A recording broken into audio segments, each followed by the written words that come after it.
Welcome back to Reinforce the Horse. Today we are here with Cameron Ring, and Cameron has led a pretty eclectic life filled with diverse experiences marked by his passion for advocacy, creativity, and a drive to make the world a better place. The grandson of a Virginia coal miner, Cameron's journey began when he joined the Army National Guard, something he felt he needed to do from the time he was young and watched the Twin Towers fall. From there, he interned for Congressman Jeff Denham, gaining valuable insights into the workings of politics. But the tides were pulling him in a different direction.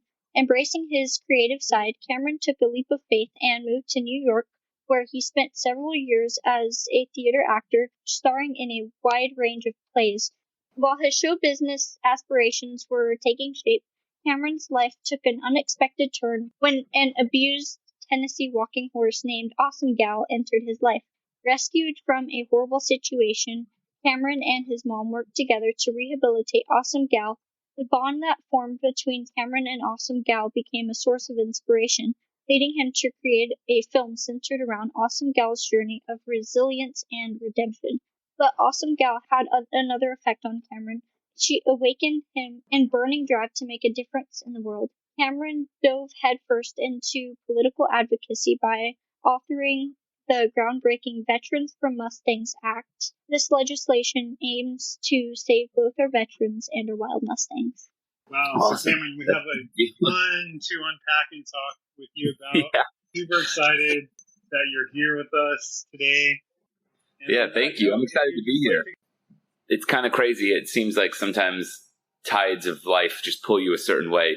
It's almost like you're along for the ride. And that's kind of how it's been with the wild horses.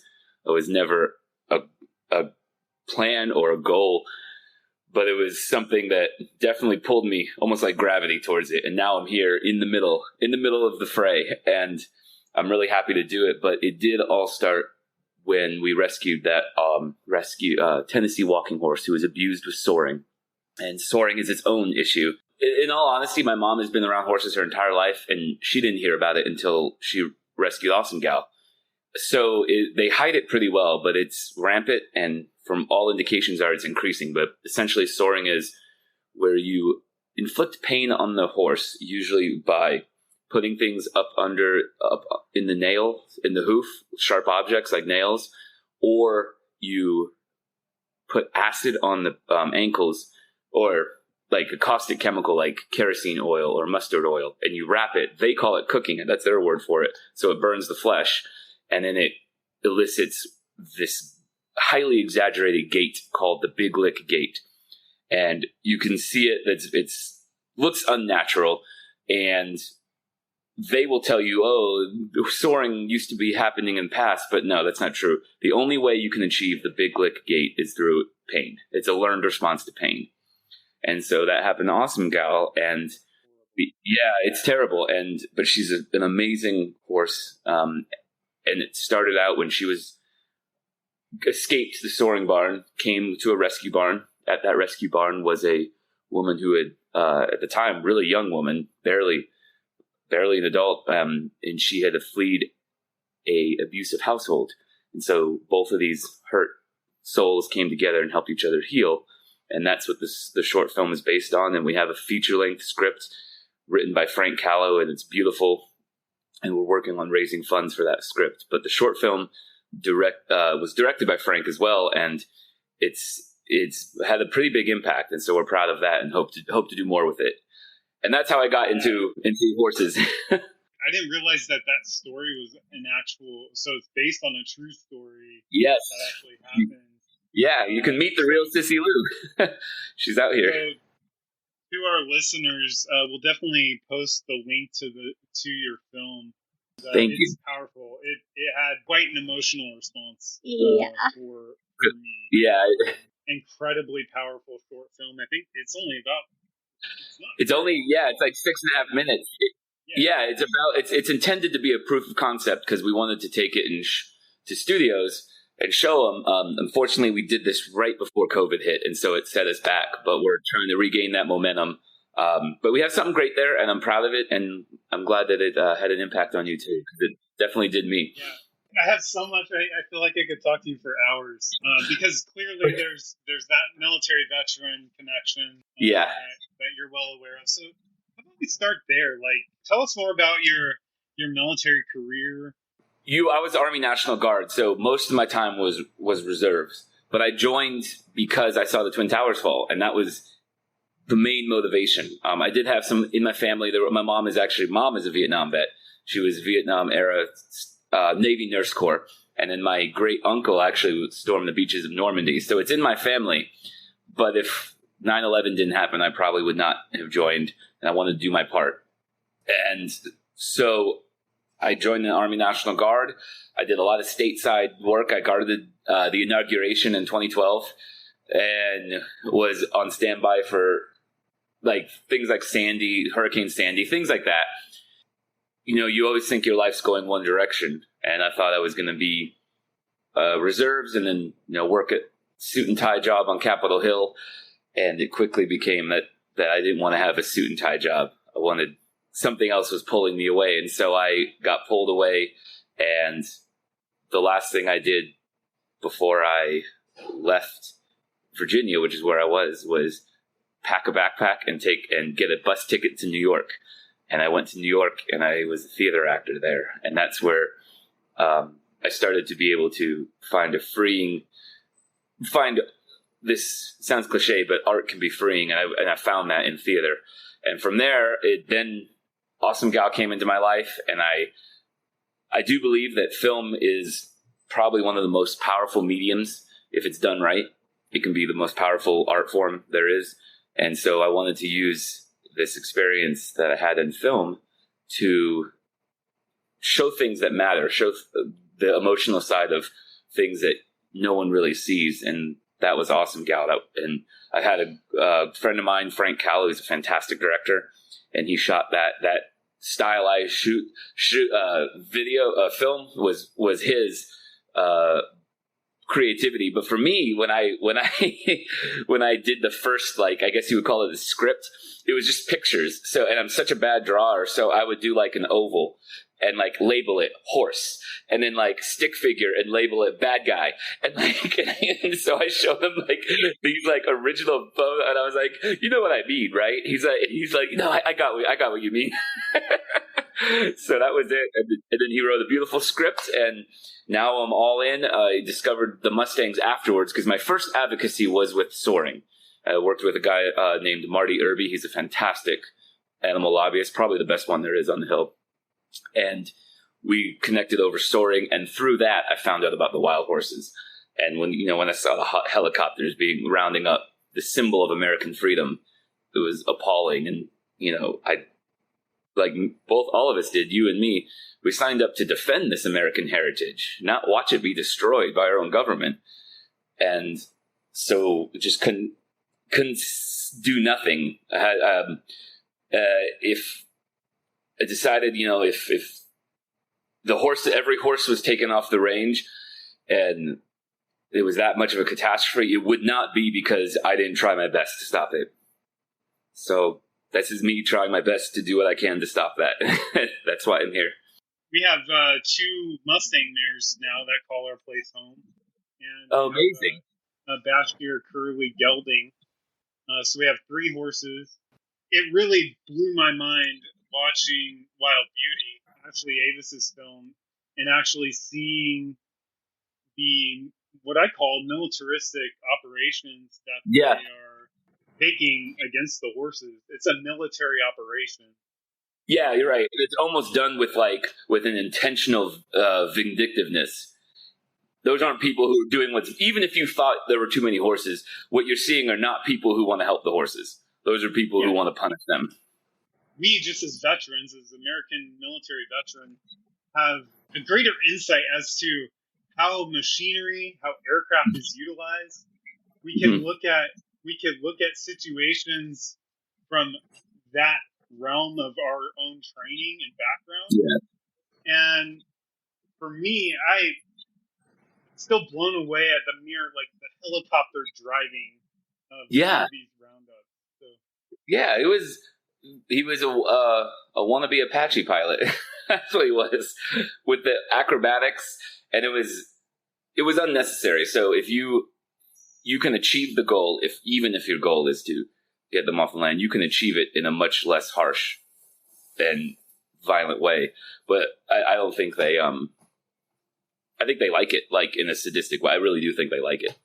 They probably are approaching it like a military pilot would, dropping bombs and having collateral damage. Oh yeah, to eradicate. Yeah, we could go up, but no, if they were doing it military, they would be more precise about it. But it's not. It's just wannabe cowboys, and they're getting paid a lot of money for it. It's like the livestock so it's contracted to livestock corporations in 2021.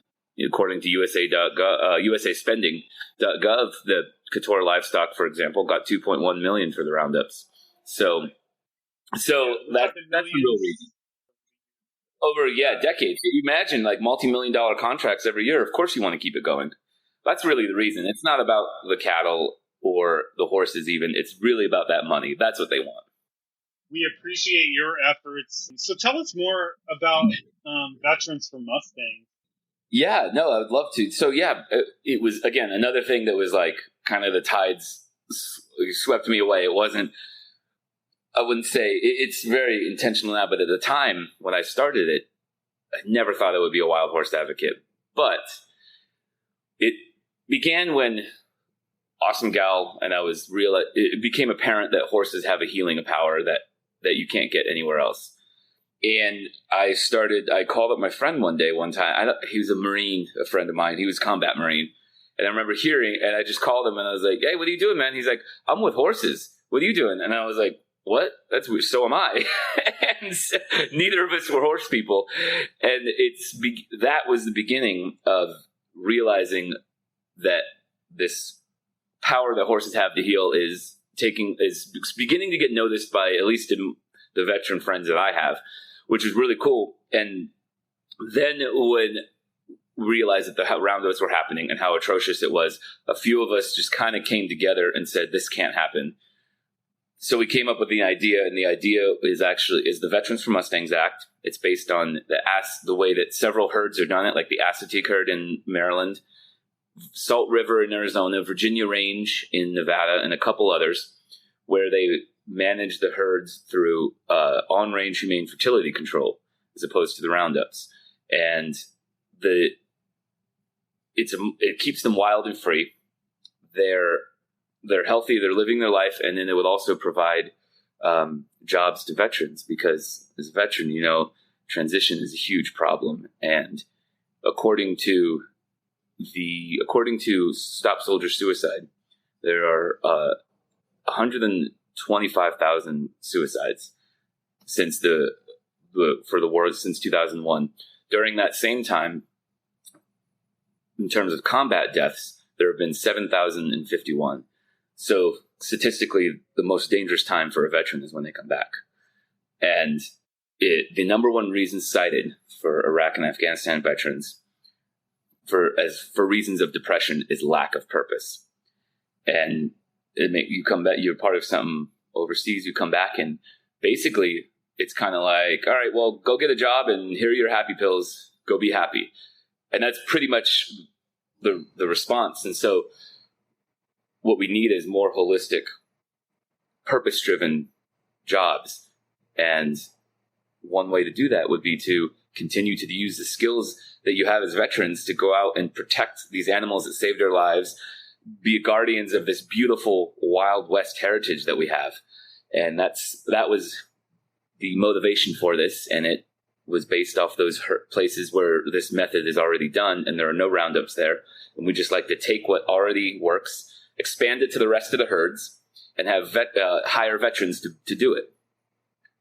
And so it was a proposal, and because I found out quickly going to Congress that they don't want to write their own legislation. They want other people to do their work for them. And so I had to write a proposal. And then that wasn't enough. It's like, well, when you have a bill, let us know. And so that's where Marty really stepped in. Marty Irby. He's in Ashley's film too, and he helped to write his organization, Animal Wellness Action, wrote an actual bill, And then I still spent a year looking for someone to introduce it. And through the help of Marty, we found Congresswoman Lisa McClain, and she took on the burden, I guess is the right word, of introducing this and pushing it. And we now have 20 co-sponsors, 9 Republicans, 11 Democrats. And from what I'm hearing, I literally just found out today we might have one more, Congressman Benny Johnson. Looks like he just joined. And so that's where we are. So there's a lot of, it's known that the Natural Resources Committee, which is where this bill is very entrenched. But we're getting, through the veteran angle, we're getting this looked at in ways that probably wouldn't be otherwise. And we're continuing forward. So we're dripping water wears away stone, so that's kind of what we're doing, just one at a time. And we're just chipping away at it. And I think, I believe that by the end of this term, we can get this passed. That's exciting. And Alyssa, maybe you could jump in on this because I think you know a little bit more about this. Hearing people talk about the roundups in particular, and what's the other alternative to helicopters than this forceful? It differs. Well, people are talking, that's for sure. Depending on the people. Yeah. Yeah. I feel like I'm either it seems to be a group of people that are for the roundups and a group of people that are not for the roundups, but it doesn't go in between. Yeah, no one, exactly. And it should be something that both sides could at least compromise on. But also there's a whole, I don't know, it's harder to get people to change their mind than probably anything else, no matter what. So if you've decided that the roundups are the way to do it, it doesn't matter that this is a proven effective way that would help veterans. These are calling for paid jobs for veterans. It doesn't matter. I've even heard, like, one of the excuses why this wouldn't work was, well, veterans, they can't do it. Like, what are you talking about? What do you do? Who says that? Let it. I'm not even getting into it, but we can go overseas and topple dictators, but we can't come here and manage some horses. Come on, stop it. You're embarrassing. It drives me crazy. Like, how low of a view do you have? What you're really saying is you don't want us to do it. That's what you're really saying.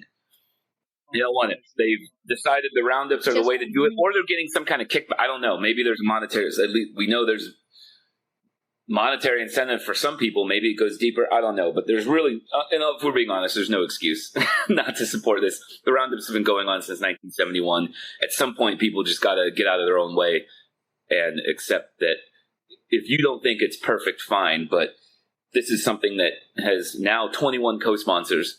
There's a real chance of it passing right now. Why would you oppose it? So I know I went off on a tirade on that, didn't I? You set me off, man. Yeah. No, I totally feel there's a passion in all this. And so maybe tell us more about Awesome Gal and tell us more about your actual work and love for horses. How did that develop? Well, it developed slowly. I never thought that, because Awesome Gal, especially when we first got her, is extremely shy and very scared of humans, but males specifically, because those are who abused her. So when we were first working with her, even my mom was like, "You're too much energy for her. She won't do it. She won't like you." But the first time I met her, we connected, and I don't know what it was, but there's something about being around a horse where you calm down and it slows everything down. And that's part of the power they have. So that's how it started. And then I realized that I love going out and spending time with her. And then she loved it too, because when I would get there, she'd whinny when I would come and stuff like that. And so we had this sweet bond together. And that's really how it started. It wasn't anything like everything else. It took on a life of its own. And so because she was this way, it was painful to think about what she went through with the soaring, and then knowing that her wild brothers and sisters are out there going through that and the horror of that. It's when you have such a personal connection with the horse, it has a much deeper impact. And so there has to be I have to at least go over to Awesome Gal and say I did everything I could. So that's what I'm doing. And I tell her too. I actually talk to her. I'll be like, hey, so like today I'll go see her. I'll be like, we got another co-sponsor. Like I actually tell her how this goes. And I understand that. And I believe she understands what's going on. If it's not like, physically as we do as humans, she definitely understands it energetically. I feel like she does too. Yeah. Energetically and emotionally. Yeah. I feel like she does. So it's amazing. But yeah, that's how it happened. And I would love more people to just understand horses in general and what they can do, because it's hard, especially veterans. But it's something that you kind of, there's no other way to explain it other than that person feeling it themselves. It's interesting when you're just kind of open to that. You said your mom had been around horses, so did you grow up around horses? I actually, other than the basic like kid going in like a circle, when she was younger, she was around him, and then got away from him. She joined the military, and I was actually born in California, and so we were in the Bay Area. In that area, there aren't many horses. So when we came, she retired. I went to college in Virginia. Her and my dad retired and came back to Virginia because that's where our roots are. And it was there she got back into it. And that's why she started volunteering at this rescue barn. And that's when I started coming to help out too. And we met Awesome Gal there and Sissy Lou, who was the woman the story's based on. Yeah. So it was very, very, I don't know what the word is, but it was not random, but it was almost like serendipitous, like guided that way. Clearly your film is very creatively put together. Like I felt a lot of emotion in that film. I am a new artist with my Mustang Willow. She paints, and we're starting a business here. So there's this sort of felt connection there. Can you tell me a little bit about the creativity that went into the film and your relationship with Awesome Gal?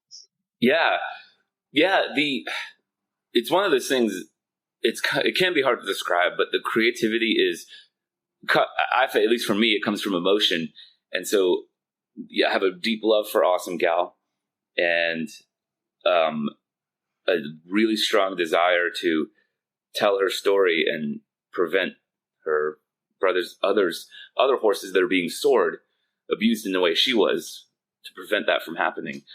And so that emotion, it's almost like if you can shut up the rest of the world and let it guide you, it will take you where it was. Like the short film wasn't necessarily planned. I don't want to say it wasn't planned out, but it was definitely like, I believe something like the muse is a real thing, because that was almost like a way of given to me as opposed to me doing it.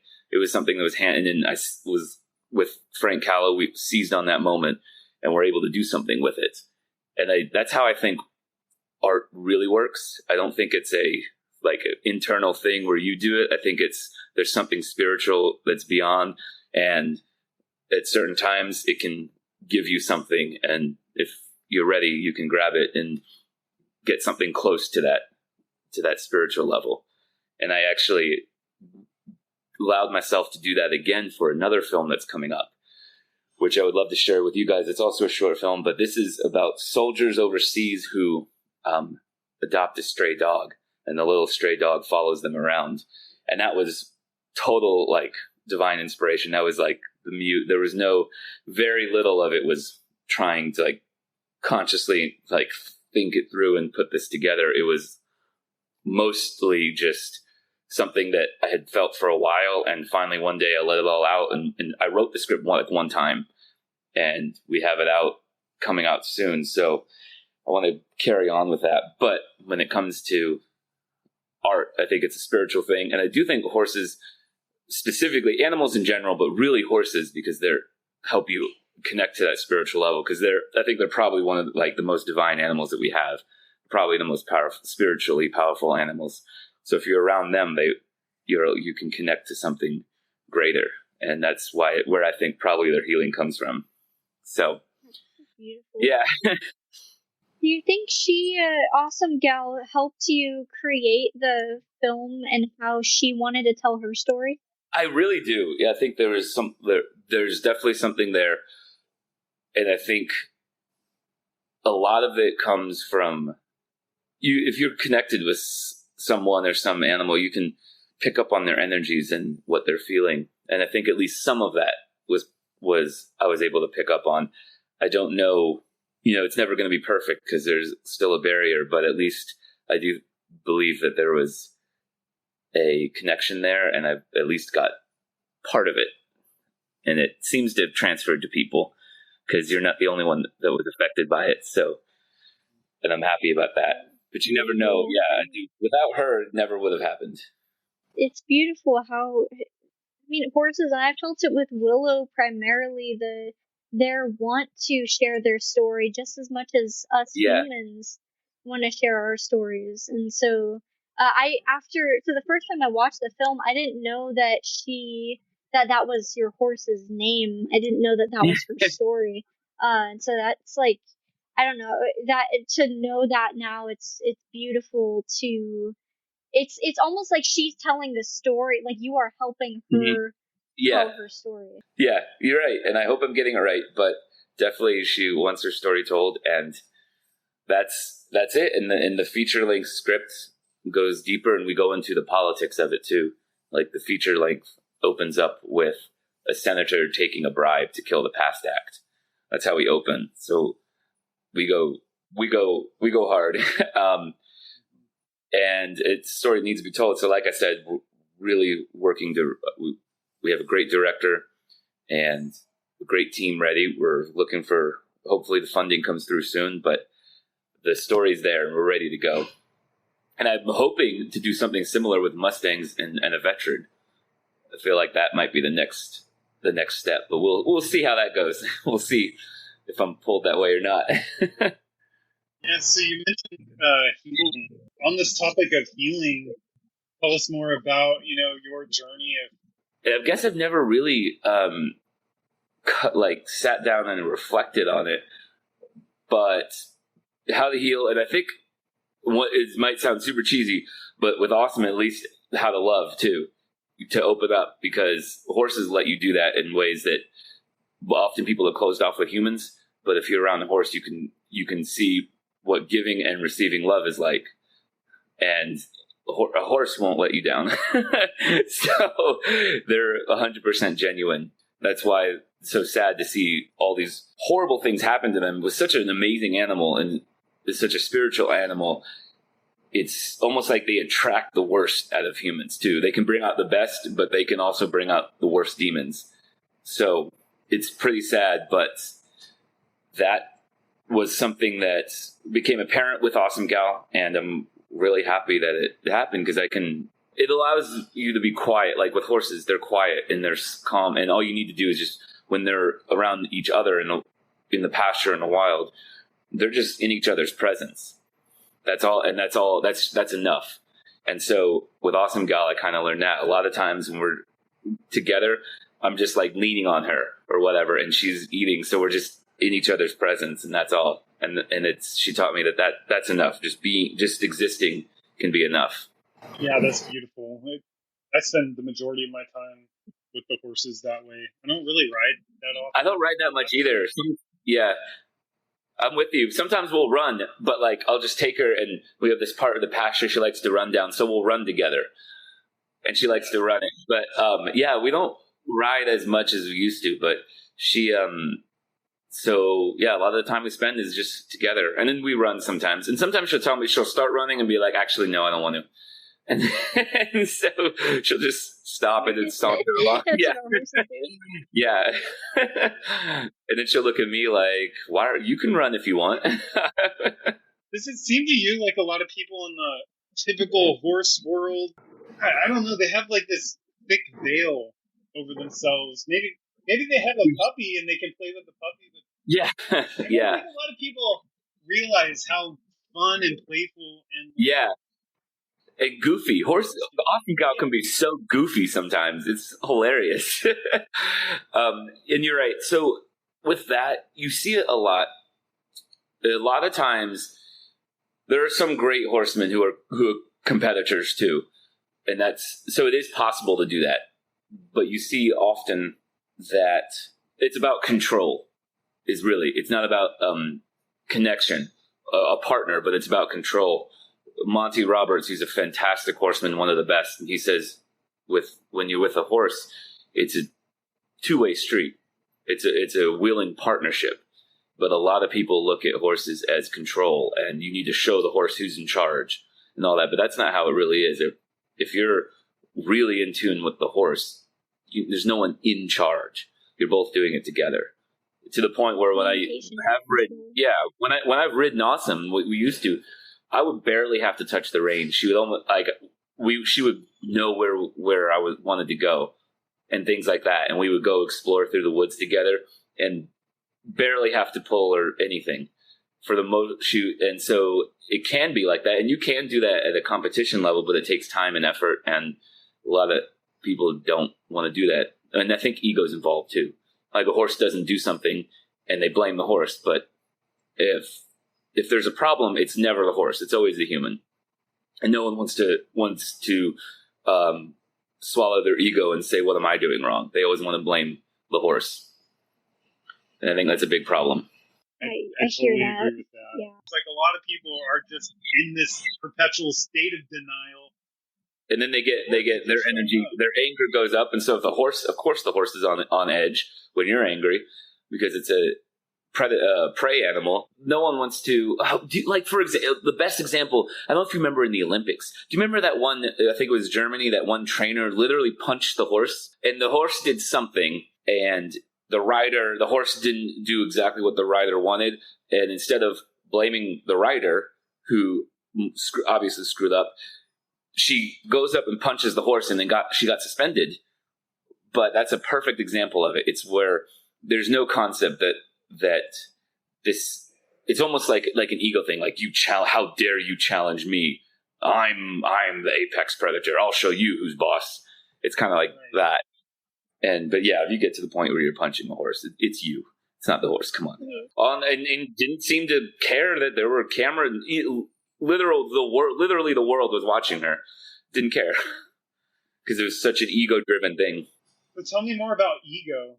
Well, my take on ego, I guess sometimes people think that standing up for what you want or what you believe in means you have ego. That's often a way to put people down too, and keep them from fully realizing their potential or standing up for themselves.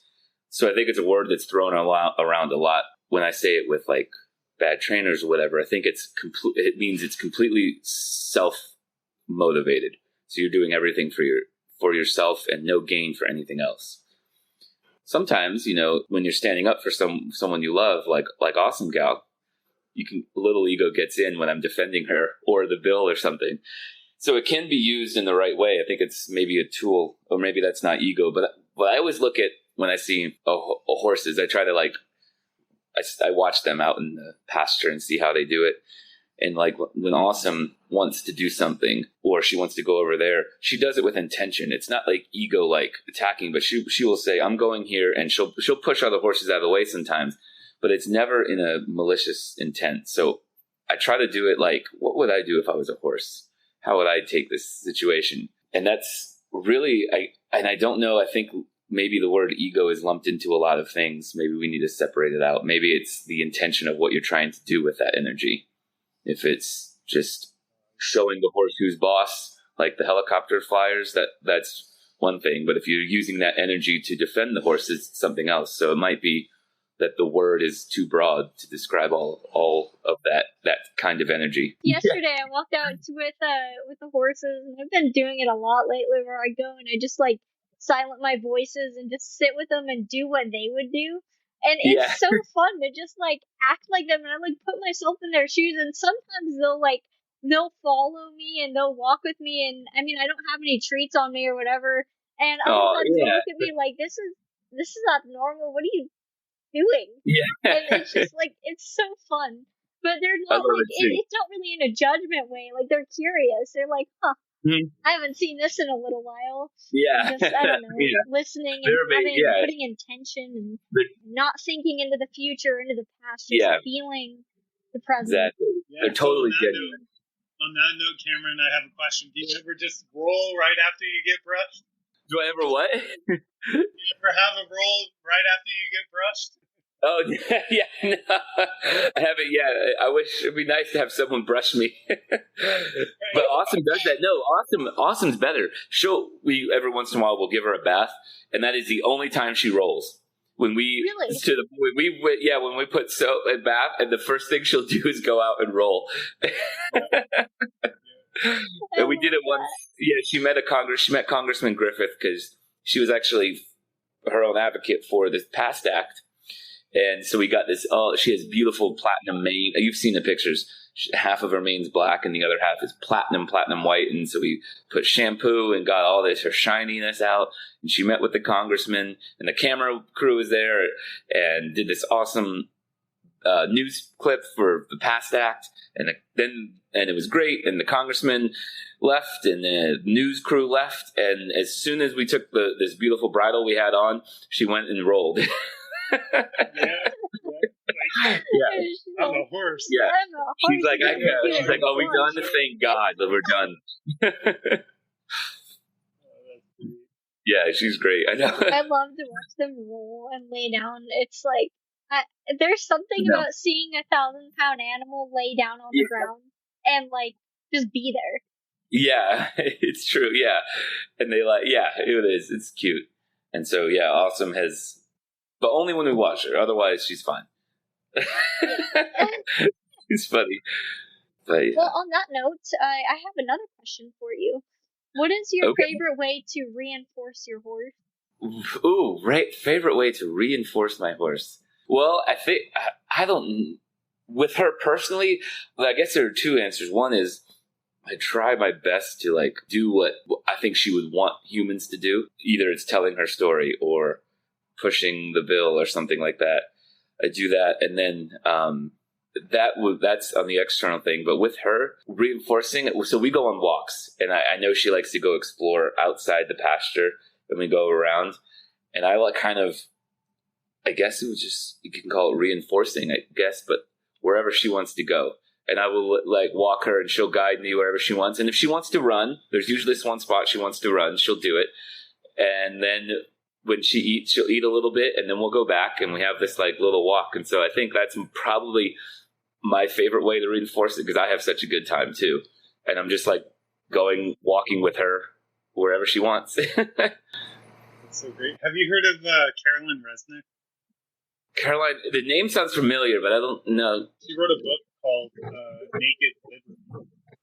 Oh, and she basically tells her story as a child. I guess she lived in California, and there was a movie set, the way I understand it, that had a wild herd that was just pretty much wild all the time, and that she was able to. And so she talks about how the horses would have these times where they just individually wanted to spend time with her individually. So each one had their own thing. That's adorable. I love that. Yeah. That's so cool. So a really great book if you haven't read it. Yes, no, I need to. Yeah, that sounds fantastic. Wow. But then good. I'm glad. Then that's my favorite thing, walking with her. Love that. Yeah, spending time with them. There's something magical about just giving them a choice and doing what they want to do. Yeah. Without any external. And you're right, and it's totally genuine. You don't have to have your guard up with horses. You're never gonna, so I love that.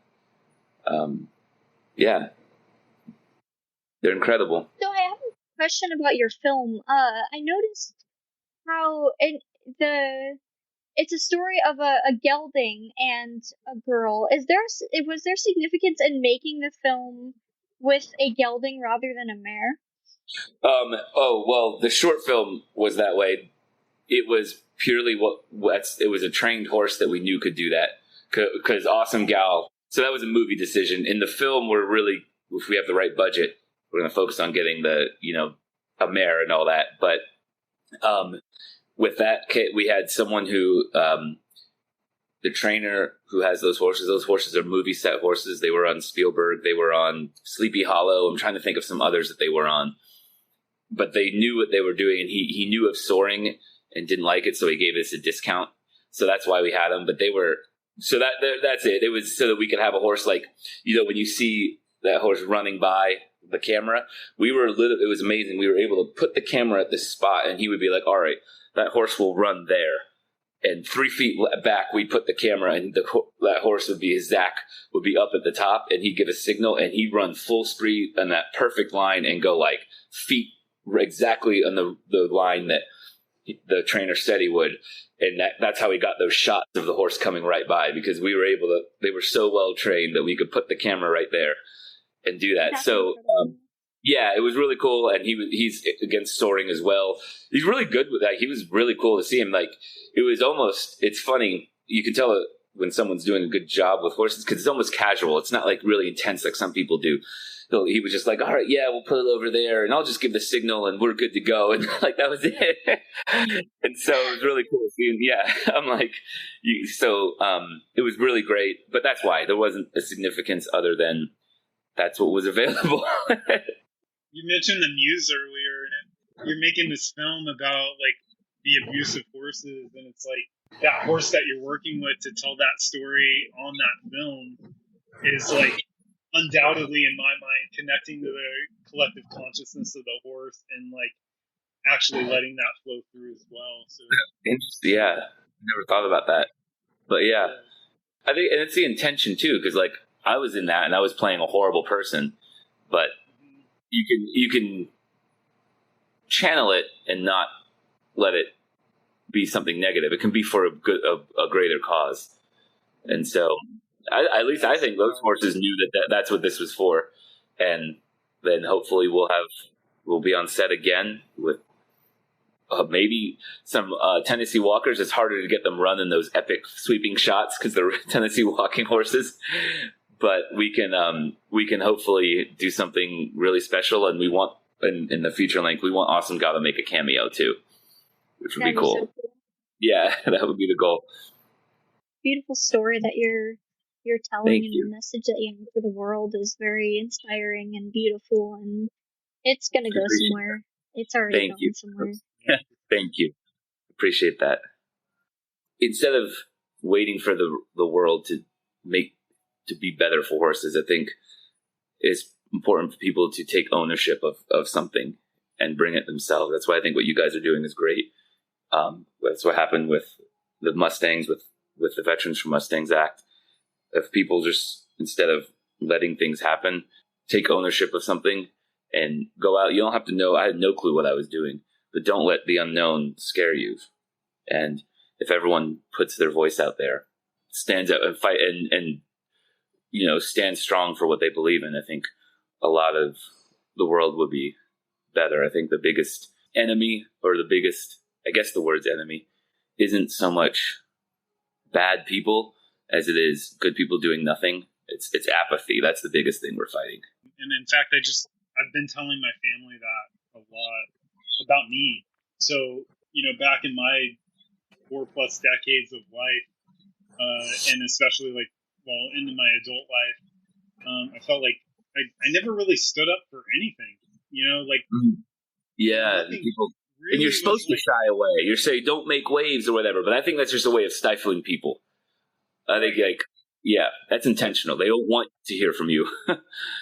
This Mustang thing is so, near and dear to my being, and, they being the horses that have been in my life, and not just the Mustangs, but just the horses, the handful of horses that have been in my life the past 5 years have had such a profound impact. It's like I'm compelled to make changes, and so I've made drastic changes about my life and my being, and the foods I consume, the abuse that the Mustangs are suffering. Must be real. So on that note, where I was getting at with that is, for me, I can empathize with people who just kind of take the sideline, because I did that in all ways in my life. It's kind of like, oh well, somebody else will fight that fight. Yeah.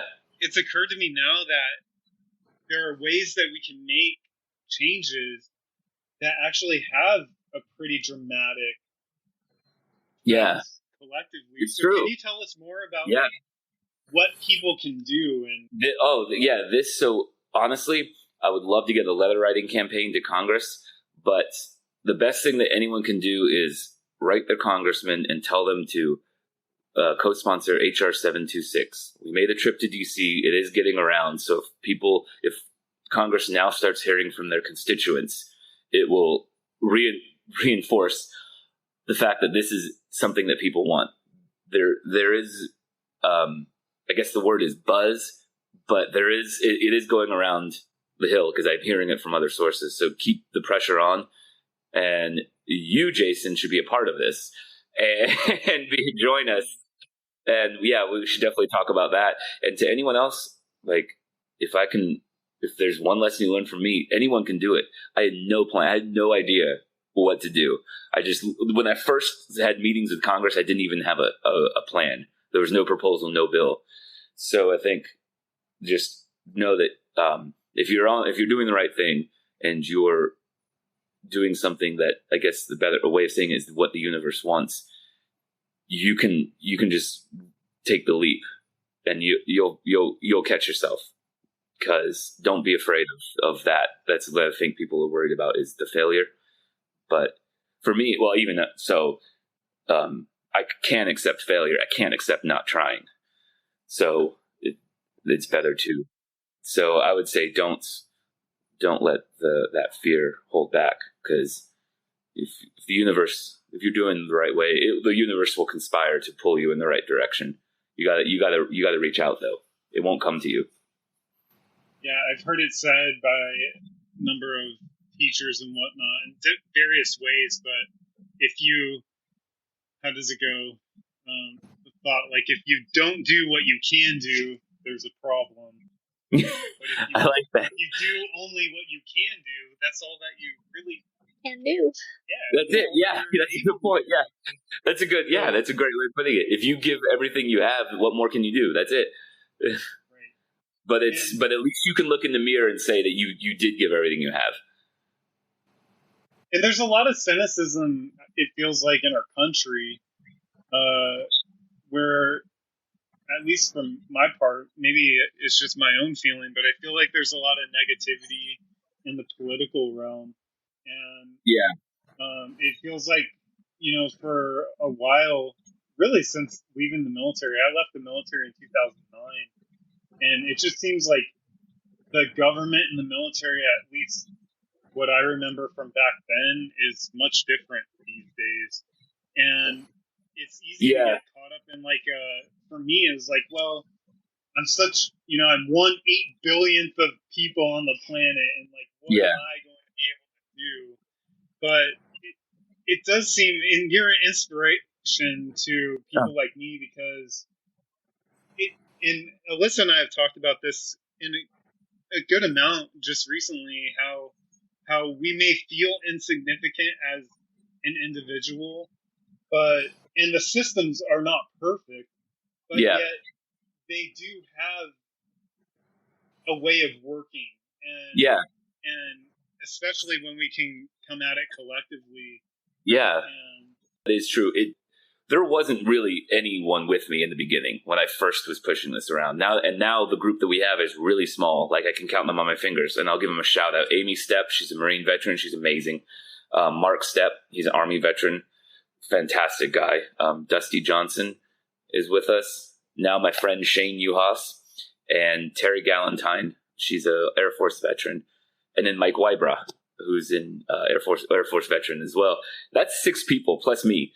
So 7, and we've gotten this far. And when it started, it was just me. So I didn't have anybody. I guess I just trusted that it would come. But so I'm glad I did, because they're great people.